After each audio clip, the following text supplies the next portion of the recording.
Well, welcome back, lovely listeners. So, welcome to episode 6, our sexy episode full of peas. We're going to be discussing periods, parking, and perception. Indeed. And a brief mention of Parliament. I just wanted to get the fourth one in Parliament! there. I forgot about that one. That was only a really brief one, though, so we can't really classify that. But I was like, we've got 3 already. Let's go the whole hog. So we are talking about all those 3 things. We are, and I'm really grumpy this time. And I'm not wearing a hard hat, so fear for my life. No, no, that's not true. But yeah, we are talking about periods, perception gaps, and Parliament, and podcasts, and parking. And parking. There we go. All those P's. So guess what, guys? It's going to happen just after this musical interlude.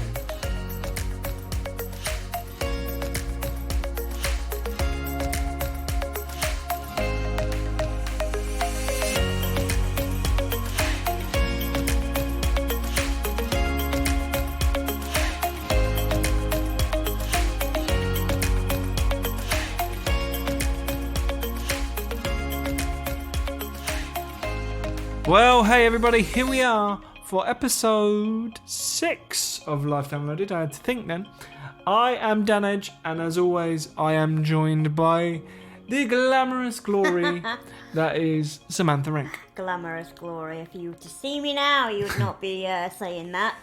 Ladies and gentlemen, yes, my name is Samantha Rink, and yes, this is sexy episode number 6. Now, I've got a lisp, so that was very difficult for me to say. But you did it. You got there. I won't be saying it again, okay? Sexy episode 6. There we go. That's probably going to be the title of this podcast right now, unless something comes up. Oh, honestly, I'm sweating already, and it's nowhere near as warm as it was last time. But can I just say, and I'll probably just jinx myself right now, but the builders are being very, very quiet today and rather respectable. So, we are going to talk really fast so that we can get everything fit in without the disruption of our lovely builders. Has there been any to perv on this week, Sam? No, and you know what? They've been relatively quiet this weekend because they work Saturdays, because, you know, they're nice like that. Start at 8 a.m, so I do not get any sleep in, so it's great. But no, they've been all right, and I think because most of the demolition and the, what do you call it? Reconstruction? No, that's not right. When they build it back up again. Yeah, reconstruction. Oh, is that right? Yeah, okay. Yeah. So that's pretty much done. So it's more of the interior. But I must admit, it's been quite fascinating watching them, just because I saw this guy the other day going up and down actual steps. And I was like, oh my God, they've put steps in, like stairs in. Yeah, I guess because you see it every day. Yeah, I see it, and I'm just like, wow. So anyway, I talk far too much about these builders. You can tell how much they dictate my life. Let's stop talking about the bloody builders. And let's talk about what we've been up to. Okay, so what have you been up to, Sam? Let's start with you. Not a lot. What have I been up to? It's quite worrying. So, forgive me, I've got a bit of a gammy eye at the moment, so my eye's a bit sore. I'm tired. I've got my period, and yes, I said period. And I'm a bit grumpy. So yeah, that's me in a nutshell. But what have I been up to? Been doing radio again, which is really nice. I'm kind of getting my radio cap on. Ooh, what radio were you on this time? So talk radio. I did Badass Women's Hour. Yes, we talked about that. And then I have been on. So it was the Matthew Wright show, but it was not. Matthew was on holiday. How dare he? I know. It was Ian Collins. So totally awkward. I kind of thought, oh, that name rings a bell. He normally does a rival or another radio show on LBC, or he did, or whatever. But I actually did a TV show with him. So I go into the studio. Oh my God, if you're listening, Ian, I'm so sorry. So I went into the studio and it was like, oh my God, we're back again. So nice to see you again, Sam. And it took me a while for the penny to click. I was like, when have we worked together? And we did a whole TV show together. So that was embarrassing. So yeah, radio is great. And I definitely think the fact that we are doing this lovely podcast has helped me, or vice versa. Doing radio has helped me do the podcasting and the other way around. So yeah, I am liking it. I'm going to be doing a lot more for talk radio. Amazing. In the next few weeks. So happy days. Happy days. Sam becoming a regular on talk radio. Yay. Thanks, Talk Radio. Indeed. Give We me a love you sponsorship. guys. Give us a sponsorship. Yeah. Sponsorship this podcast. Sponsor the podcast, and maybe we should pitch the podcast. I don't know. Maybe we should talk to the people at Talk Radio and be like, hey. I know, right? We'll make it happen. And I am sipping on a cup of tea, so I apologise for weird gulping sounds. Weird gulping, slapping noises. I don't care right now, okay? Controversially, guys, I don't drink tea. So You just don't do anything. What's wrong with you? I know. You don't drink. You don't drink tea. What do you do with your life and your spare time? well, Oh, I don't know. Don't answer that. Actually. Yeah, weird. I spent my spare time, this weekend. I was supporting a wrestling show, helping doing sound and staging for a wrestling show. So I spent my weekend with men in lycra. Nice. Yeah. Probably sweaty, not as sweaty as the men we were talking about last week. Let's but, move away from that. but sweaty all the same. Actually, that's making me feel a bit sick. What, sweaty men in lycra? Yeah, a little bit now. I mean, I'm not going to lie, because I've taken an antihistamine and that's making me already feel quite queasy.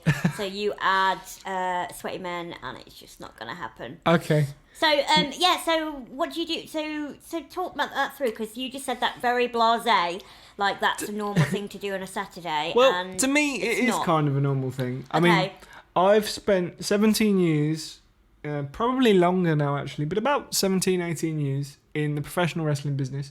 So if you've ever watched sort of WWE on TV or World Wrestling Federation, that kind of stuff on TV, I've been involved in that for about 17 years. I never have. Have you never watched wrestling? No. Oh. Have to pay me. Pay me, I'll do it. No, you wait. I'll drag you kicking and screaming.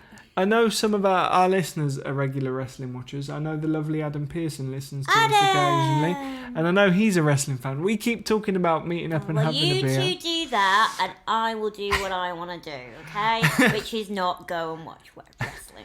But it's lots of good-looking men. No, not wearing much. Lycra though. It's like, I don't know, because then you get to see the bits before you want to see the bits, and maybe the bits aren't what you expect, and the bits don't match the face, and then it's a bit of a letdown. Do you know what I mean? I need a bit of mystery in my life. Do you need mystery in wrestling?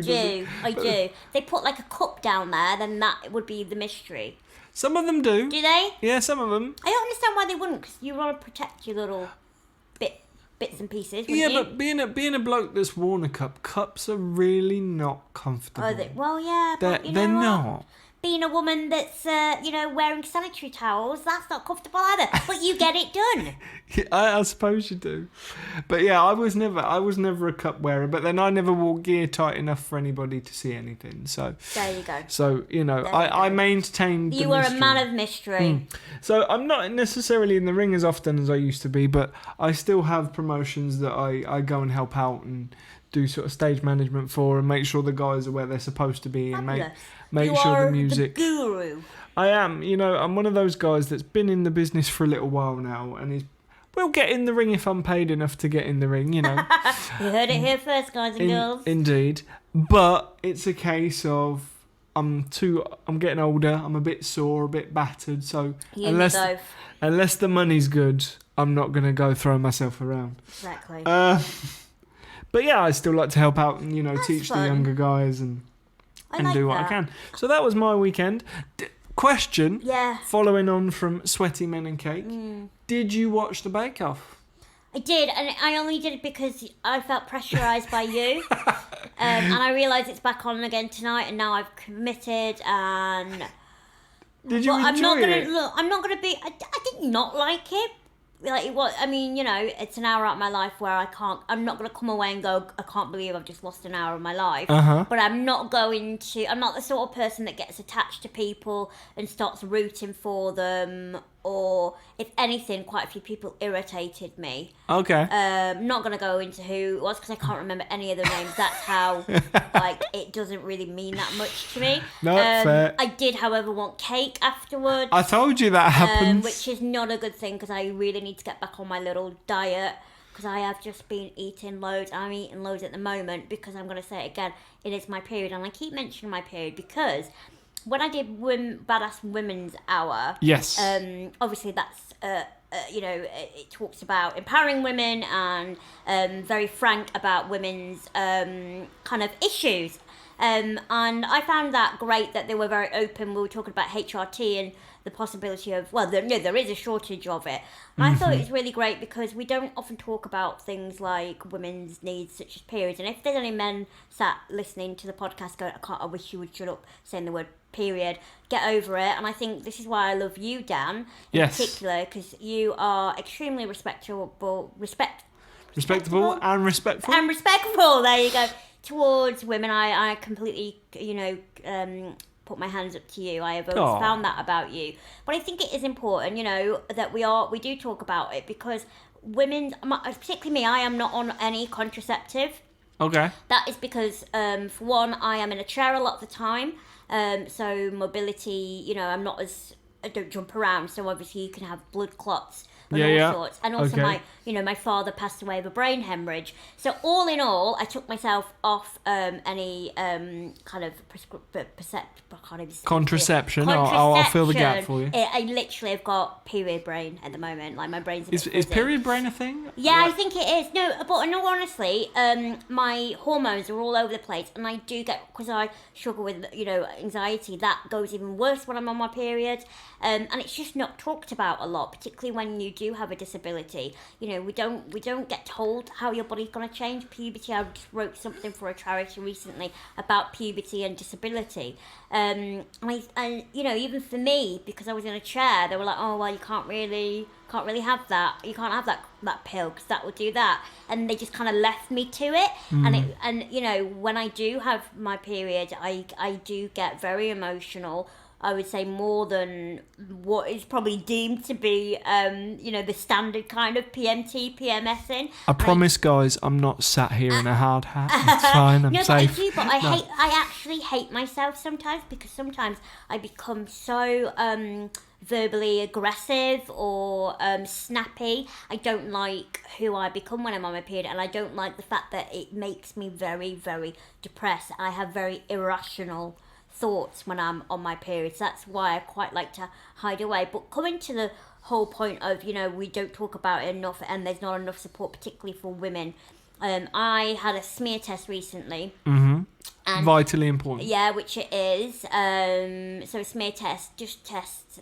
It's done when you become sexually active, because obviously you can be then susceptible to a number of sexually transmitted diseases, which can then trigger cancerous cells. So anyway, I went for my pap test. That was quite difficult because my GP didn't have a hoist. So I had to take my PA with me. Luckily, I do have a PA. I do have a non-union fracture, so my leg is fractured. So I had to, get them to put some towels underneath my leg, because obviously when someone's messing around downstairs, a stranger, it's not nice. So you do tense up, and having brittle bones, I could fracture. Anyway, the test came back that I had a condition called HPV, which is very common. It just means that I have got precancerous cells or cells that are not supposed to be there. So I went for a procedure called a coloscopy. I hope I say that correct. So that was just to further examine those cells to see if they were cancerous. Now, they didn't have the right equipment. They wanted me to kind of sit in stirrups or whatever, when where you have a baby. Couldn't do that.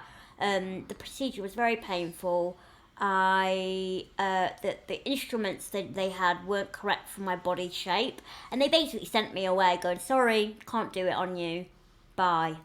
And they said they were going to consult someone, and that's been over a month later. So I don't even know whether I've got cancer cells or not. I need to get onto that. But my point is, we need to start talking more about women's health and things like periods and like, sex and disability and puberty and disability. Mm-hmm. I know I just rambled on there for a while, but I do think it's really important, because I've basically now been left with potentially, cervical cancer. Hopefully it won't come to that, but I was just gobsmacked by the sheer lack of support, knowledge, and this was like a really big hospital in London, and I just felt that really sad. I'd love to hear if anybody else has had some really bad experiences during PAP examinations. I know that the actress and activist Athena Stevens, is that correct? Yeah. She has cerebral palsy, and the doctor said to her, because she had uncontrollable spasms during her smear test, the doctor turned around and she's been quoted saying this, that he said, oh, well, lightning doesn't strike twice. Basically meaning that, you're already disabled, you probably won't get cervical cancer. And I just found that absolutely disgusting. Yeah. Completely disgusting. Totally. So this is why I've just rambled on for a good, 20 minutes. We're not quite there yet. We're not. I'm looking at the clock. We're not quite there. My period, because now I've got it. I'm thinking, gosh, I really do need to get that sorted, and it's terrifying. And I'm not being as proactive as I should because I don't actually want to know the answer. And I do feel like I've been left in the lurch. What about you, Dan? As a man who obviously went through puberty as well, you don't have to deal with periods. Thankfully. No. Were people, look, you've got to, examine your testicles and things like that. Have you ever been told by your doctor about these things, or because we don't need to go into sex and disability because I want to do a whole podcast on that. But has there been issues? Have people been open to you about, you looking after yourself, or have you, come up against barriers? Would you say because you're disabled? I think. Before I get on to me specifically, I think, you've aired some really important points there, and I think, you especially and other women with impairments are in a really sort of double-edged sword situation, because women's sexual health and periods and all that kind of stuff isn't talked about enough by society in general. Yeah. And then you add on top of that the fact that you're a woman with an impairment, whatever that may be, and you just watch people's brains explode. Yeah. Because, it's not the one-size-fits-all mould, and... Literally, not all one vaginas are the same, Well, yes, from my personal knowledge, which, I'm not going to go there, because that could make me sound... Don't. But in all seriousness, it's a really, I want to say awkward place because I can't think of a better word to describe it right now, because it's not covered enough for women generally, let alone women with impairments. As for me, as a guy with a physical impairment, I think for guys, and feel free to tweet in and shout at me and tell me I'm wrong if you don't agree, but I think for guys, much like a lot of other things in the world, it's a bit different. Because like you say, we don't have to worry about periods. We are... Or getting pregnant. Yeah, we don't have to worry about getting pregnant. We don't have to worry about periods. Your day will come, though. I can see it in the future. Anyway. What, me getting pregnant? Yeah, just men in general. Men in general. I was like, I'm the guy that doesn't want kids, and do you think I'm going to get pregnant? No, I mean, you can give the baby to me, but I'm just saying, it will happen. But I've totally thrown you there, haven't I? You have a little bit. Sorry. It's all right. That's payback because you did that to me payback for last episode. Remember? Okay. But yeah, because we don't have to worry about all that stuff, it's a little bit different. And, I think men's sexual health is probably talked about more. Yeah.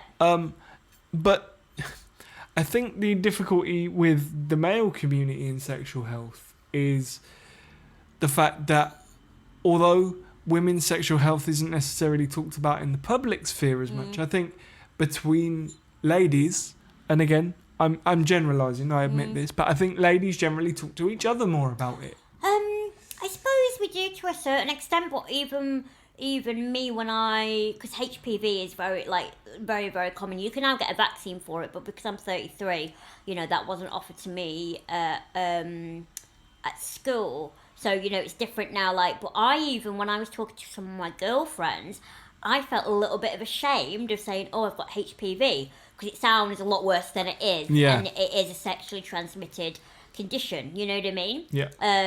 But it's it's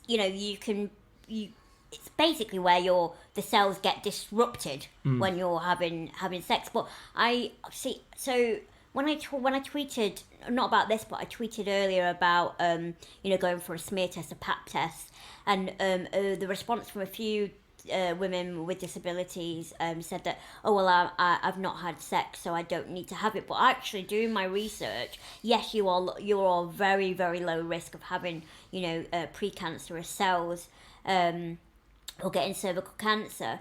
But actually, any kind of stimulation, so masturbation or any contact. So it doesn't have to be penetration with this. That's what I'm trying to say. Yeah. Like any kind of sexual contact, you could have it. So I think people need to be aware of that, because even if you've not had penetrative sex, maybe because you can't for whatever reason, even if you've done anything else, then that can actually, cause you to get precancerous cells. So I think education needs to be really discussed. You've got these women saying, oh well, I'm not sexually active, I'm not at any risk, but yeah, your risk is very, very much lower. But actually, you still need to be vigilant of these things and know your body inside out. So yeah, that's an interesting one. I'm glad I got to share that with you guys, and I really would like to hear from any female listeners if you've had any kind of issues with what I've just been talking about. Get in touch, because we can always pick it up in episode 7. Indeed, maybe we should make episode 7 like the sex podcast. Yeah, definitely. And maybe we can get someone to come and chat with us about that. Yes. But anyway, let's move on to our next kind of big talking point. Dan. Yes. Dan the man.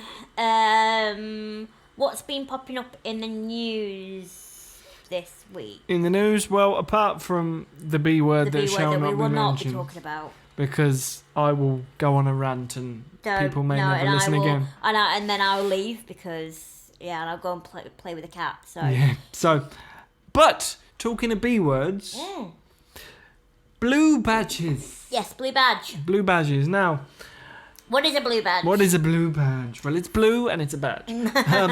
But it's not one that you wear on your clothes.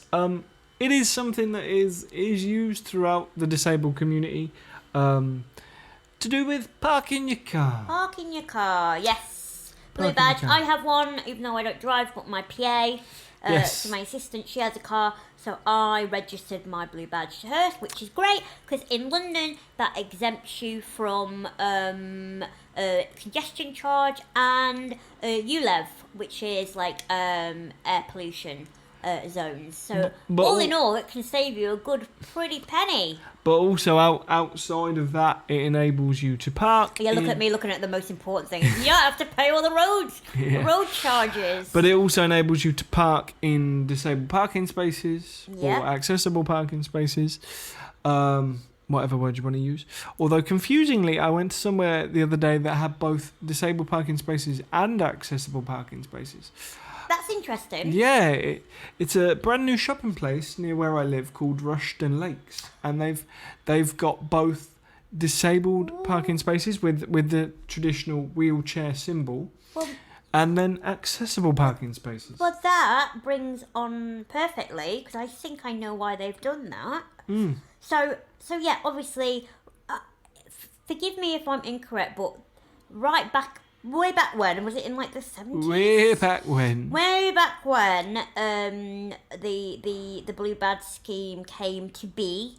Although it wasn't blue at that point, they were orange. Semantics. Oh yeah, yes. I remember my orange one. Oh, that's quite sad that I remember. See, I remember mine too. Oh my goodness. So these kind of badges, when they came to be, over 50 years ago, I am told, so the logo was the universal disabled logo of a wheelchair. So they were big plastic, and they were normally they were the first parking spaces. So if it was a shop, but they were the ones right at the front, and the bays were wider. Now, from my understanding, they were wider because most people who had the badge were wheelchair users and needed that space, wider space, so that it could get their wheelchair next to them and transfer. And obviously, is that right? Yeah, that's kind of the theory, as I understand it.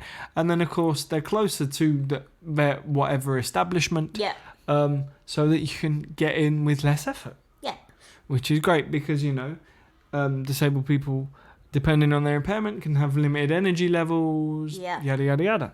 So, brilliant. let me park. They also let you do other crazy things, like park on double yellow lines or yellow lines for a limited amount of time. 3 hours, I think it is. Yeah, so if there isn't anywhere to park and you can't. But I think they had in mind that it was mostly for people with mobility, so physical impairments, so like you and I. Yes. Who, are either wheelchair users or when we're not using a wheelchair, we can only walk a short period or struggle, either with our breathing, etc. So it was more for physical impairments. So invisible disabilities, such as anxiety or Asperger's. I never say that right. Is that correct? I'd say so. Yeah. Anything on the autism spectrum. Spectrum, exactly. So they would not be eligible for a blue badge up until. Like what? 3 days ago? 3 days ago. 3 days Because ago. at the time of filming, it is 4 days ago, I think. 4 days ago. Because it is currently the 3rd of September 2019, and as of August 30th. Yeah, 2019. The rules change. Yes, tell us a bit about that, Dan. So basically, I haven't read all the ins and outs and otherwise, but people. So basically, all them leaflets that I sent to you, you've not written. No, I'm joking. No. But people with invisible impairments, such as anxiety disorders, brain injury, being on the autistic spectrum, depending on their needs and requirements, can now apply for a blue badge. Okay. Which is fantastic because I always harp on about disability isn't just, someone in a wheelchair like myself. You have to understand that disabilities are visible and invisible. So hurrah for that. Yes. Because I think the world is now recognising that slowly that disability comes in many shapes and sizes, which is fantastic.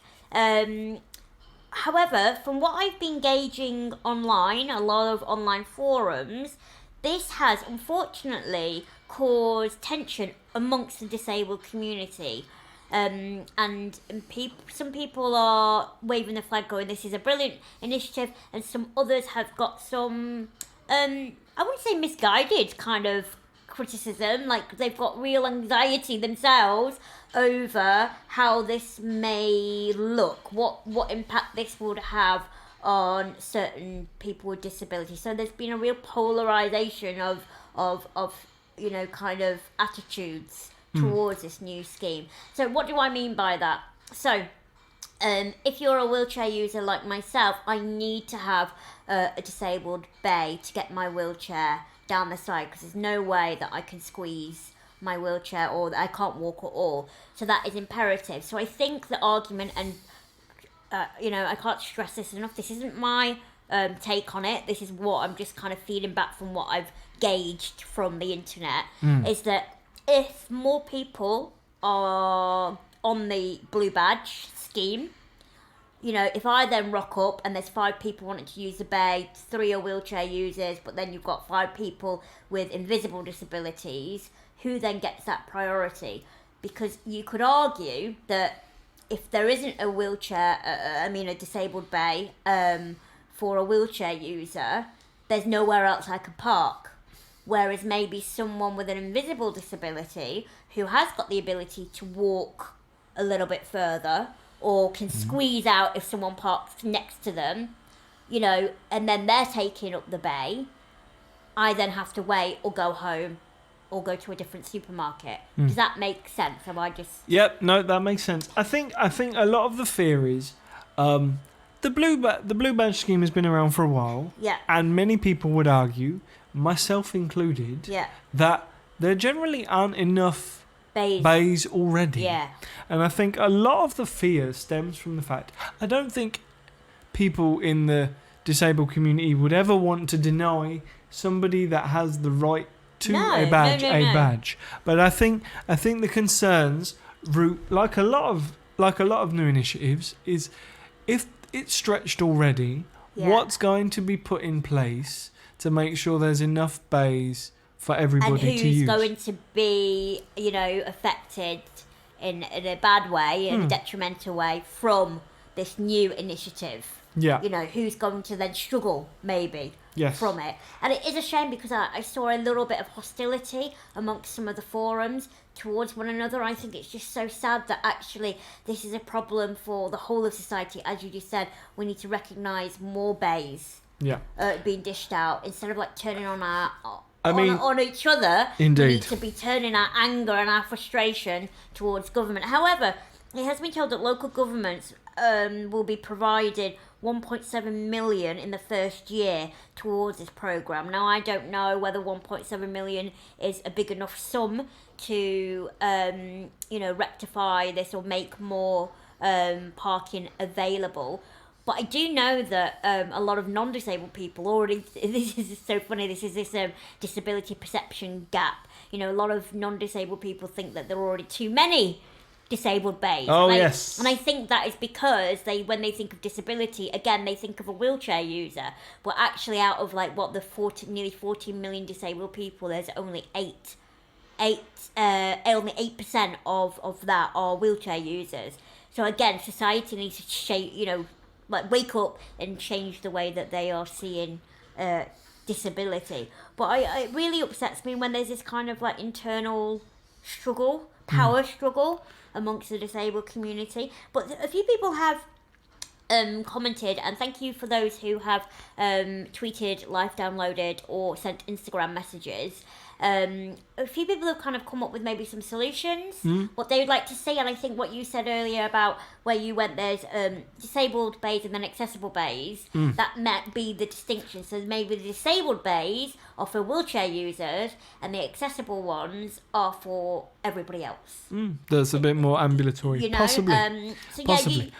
You spotted a few people that replied to our Twitter question. Yes. On the subject. So, I can't remember people's names right now, so I apologise. You're rubbish. I am terrible. But there was an idea of maybe having different coloured badges for different kinds of impairments and different requirements. Like a what's it called, lollipop kind of. Yeah, like a traffic light kind of system. So blue if you are a wheelchair user and you need the space for up close. If you're a bit more ambulatory, but an accessible space is going to be good for you. Maybe you have a green badge. I don't know. I'm randomly picking colours out of the sky. There is no reason I said green. Quite like it. So maybe that's a theory. But who is going to enforce that? Because I know in particular a lot of particularly supermarkets, their car parks are actually privately owned. So I know that I've gone and complained to someone in a supermarket, like a staff member, being like, will you, these people haven't got a badge. Yes. And they're like, we have no authority to fine them, ask them to move or anything, because we don't actually own the car park. So if that's the case now, how would we be? We'd have to rely on people's common sense, compassion and empathy towards others. And I'm not too sure whether, if you just want to go and get your shopping done, whether you will abide by that. Yeah, this is one of the things, like the Blue Badge scheme in all its forms has always annoyed me somewhat on a personal level. Now, go on, get it out. I'm going to go on a bit of a rant now. With the Blue Badge scheme, I have a blue badge, Sam has a blue badge. Now, if we misuse our blue badge, we will then be fined, and we will then have our badge taken off us. And by misuse, I turned mine the wrong way around, so I didn't have the date on it. So I put it the wrong way around, and I got fined for that. Did you really? So it's not just like misuse as in give it to your neighbour. Although that is a serious that's misuse. serious, yeah. So yeah, if we did something like that, then we have the possibility of consequences of being fined and consequences of potentially losing our badge, depending on how grievous our offences are and whatever. However, this is where it annoys me. There is no consequence for non-disabled people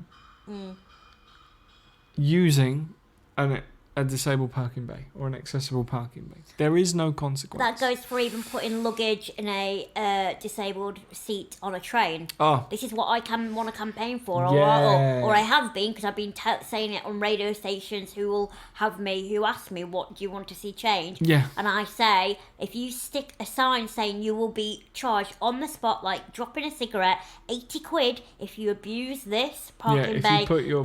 whatever, then I'm pretty sure you will see a dramatic decline in people abusing that. Indeed. And I just feel don't get me wrong, there should be consequences for somebody that misuses their disabled badge. I'm not saying there shouldn't be.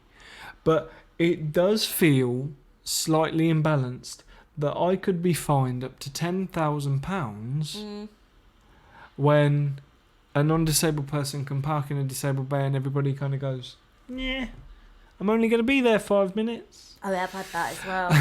I've parked behind and blocked them in. You rebel. But, the whole 5-minute argument is ridiculous. There is a whole car park worth of empty spaces. Whether you're going to be there 5 minutes, in those 5 minutes, somebody that could genuinely want to park in that space and have every right to park in that space could need that space. And in those 5 minutes, they can't use it because you're there. No, and I completely agree, but that is, targeted at non-disabled people who really do clog up. I mean, I just... I don't know. Is it scaremongering to suggest that there's going to be an absolute massive influx of people with non-visible disabilities going for this? Because actually, not everyone is eligible for the criteria. Now, someone said to me, is it only people that get PIP, so personal independent payments, which is a fund to help towards mobility and care for people with disabilities. So, do you think there's going to be an absolute massive influx and we're going to be really struggling and fighting for bays? Or do you actually think that in the great scheme of things, we probably won't see a massive difference? Because it's still kind of means tested, I suppose. Yeah, do you know what? One of my genuine concerns is I think there will be an increase. Of course, there's more people entitled to badges. I don't necessarily think it will be apocalyptic. I don't think it will become the war for the bay. I could be wrong, and if I am, I'll hold my hands I know, up. right? You heard it here first. But what concerns me is the fact that it's being given to councils to control. Oh, and we all know how that goes down. And I'm concerned that different councils will be more willing to part with badges than other councils.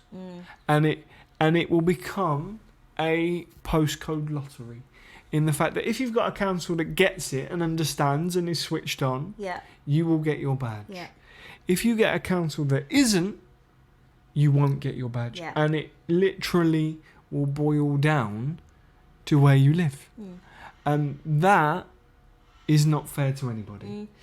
So yeah, that's one of my concerns. And I hope that councils, please prove me wrong. I don't know whether any council members will be listening to this. I know, but I like throwing out a challenge, when it comes to me being in the wrestling game, if you want to fight somebody, you call them out. So, councils, if you're listening, prove me wrong. Get together, set the criteria, make it equal all over the country, please. I think the lady that mentioned about the different colour badge scenes was Wheelie Wonder Woman, so thank you for that. Yes, there you go. What about this? Controversial. Let's get rid of all the mother and baby spaces and put more disabled or accessible parking bays. Ah, yes. Now, mother and child spaces. Prime example of somebody that wasn't really thinking when they're designed somewhere. Not the place where I've just said there are accessible parking bays and there are disabled parking bays. But another place near where I live, I have to laugh, otherwise I'd cry and rage every time I go there. They have mother and child spaces. Now, I have, in theory, no issue with mother and child spaces. As somebody that has a wheelchair, I kind of get it. because if you've got prams that you need to get out, parking your car in a space that's smaller just is a pain in the backside. So I kind of get it. I kind of sympathise. However, why I want to cry and pull my hair out and shout and scream is because at this particular venue, the mother and child spaces are closer to one set of doors than the disabled spaces. Wow. Now, considering we've talked about for the last sort of quarter of an hour, 20 minutes, about people with physical impairments that need to be closer to the door, at what point was it a case of let's put the mother and child spaces closer to one of the main entrances? Don't get me wrong, there's another main entrance as well that there are disabled bays by. Because it must be so traumatic having a crying baby that you just need to get into the shop and out of the shop as quickly as possible. Sorry, I don't have much sympathy, and I know I don't have children, and I know my sister has 3 children. But, again, I'm playing a bit devil's advocate, you know. I didn't choose to have my disability or choose to live in a world that is so disabling. You kind of chose to have kids. Do you know what? And that means you've got to walk a little bit further. You've got to walk a little bit further with your screaming toddler dragging behind you. Sorry. I'd like to mention she was on it. No, I won't go to your period at this point. No. But yeah, I can't. Like I say, I have sympathy to some extent because I don't. No, I'm joking. I'm joking. Because I understand that people have prams, and trying to get the pram out of a really small space is awkward. Although I do question sometimes why a baby like a fifth the size of me has a pram bigger than my wheelchair. Parenting. Bigger than my wheelchair. Lazy parenting. Like I've seen small children in tanks. I've seen children that should be walking like they look like they're about to start secondary school in prams. No need. I'm really, really ranty. That's because I'm hungry. Hungry? You're hungry and angry. I'm looking at my cookie jar over there. And I'm thinking, do I get an Oreo? Do I step away from the microphone? Are they normal Oreos or are they double stuffed? Double stuffed. I'll give you one in a bit. Sam likes it. I was going to say Sam likes a good bit of stuff in there, but I'm not going to go there. No, not at the moment, honestly. Not right now. I'm just I'm off men at the moment. You're off men? Yeah, just in general. Oh no. That went from parking to men. That went down quickly. Well, we've gone from women's health issues to parking. You can say the word periods. Yeah. Oh, okay, we've gone from periods. Yeah. To it's not a dirty word. Periods to parking. Yeah. This is the podcast full of peas. Periods parking. That could be our title. What, the podcast full of peas. Periods parking. Is that an apostrophe S? Peas. I don't know. We'll work it out. Grammar wise. But yeah, periods parking. To Oreos. Wow, that doesn't rhyme though. Don't like that. Keep the Oreos off. The podcast full of peas. Podcast full of peas. Oh my goodness me. And we're not talking the green vegetables. No, we're not. Anyway, so all in all, we're happy about this new shake-up though, aren't we? Yes, yeah. I think for all our concerns and somewhat ranty behaviour. Yeah. Somewhat. We are happy that the scheme has moved forward, and that the government is recognising that hidden impairments are an important thing that society needs to start recognising. So, it's motions like this and the not every impairment is visible, not every disability is visible, toilet signs. Exactly, it's just having disability discussed in Parliament and new policies being shelled out. You know what I mean? I think that is in itself a victory. Yeah, and I think, we are moving forward. That doesn't mean that, we talk about the perception gap all the time. That doesn't mean... There's another P. Yes. So what are we on now? Periods, parking, and the perception gap. Yay! Triple P. The 3 Ps. Periods, parking, and the perception gap. Hurrah. That's going to be a... What's name for me I'm to fit on a little that, cup? Honestly, I don't think it will fit on a little thing. It's fine. It's fine. But yeah, we are talking about the perception gap, and it's great that we're moving forward, but we've got some way to go. We do. And hopefully, in my lifetime, and your lifetime, Sam, obviously. I think you'll probably live longer than Oh, I me. don't know about that, honestly. Oh no, do you know what? I am so grumpy that it's normally the grumpy people that last on forever, just to annoy people. Yeah, and like women generally live longer than men anyway. Oh, that's true. And I've made questionable life choices. Well, I know. But I am going to be going to Parliament on next. What date are we on? The third. On the 9th. What are you going to Parliament I'm going for? to Parliament, 10 Downing Street, actually, to talk about accessible houses. But I might just slip Boris we should get business cards for Life Downloaded and just slip in there and go, listen to this, you'll learn a lot. Yeah. Boris, you'll learn a lot. That's Boris Johnson. That's of course if he is still Prime Minister by next week. I feel like I'm burning up. I hope. Have I got an? I don't know what's happening. On that note, I think we should wrap up the podcast because I am really staring at the cookies. I'm sick of talking about my period. I've actually got period pain now. I'm getting grumpy and grumpier. I've started slating people with children. We love children, really. And yeah. You started talking about Boris, and I don't want to go down that path. Okie dokie. So, the podcast of peas is now the official title. It's now ended abruptly. Periods, parking, and perception gaps, and Parliament now. So there's 4. I really am quite aggressive, aren't I? Really bad. I'm going now. Finished. So as usual, everybody, Sam's at that point of the podcast where she wants to try me out. Oh my god, I'm so demanding. Oh no, do you know what? I'm not going to chuck you out this time. Because you could just hang on. I've got anything pressing to do apart from curling up on my sofa. So you're happy to just take your time. So she's not throwing me out, but she does want to gorge on cookie. Oreos. Oh. She wants to gorge on Oreos. So at this point, ladies and gentlemen, and anybody in between, bye. I have been Dan Edge. I've been Samantha Rank. Bye, this everyone. has been Life Downloaded. Bye. We'll see you soon. Take care, guys. See you for episode 7.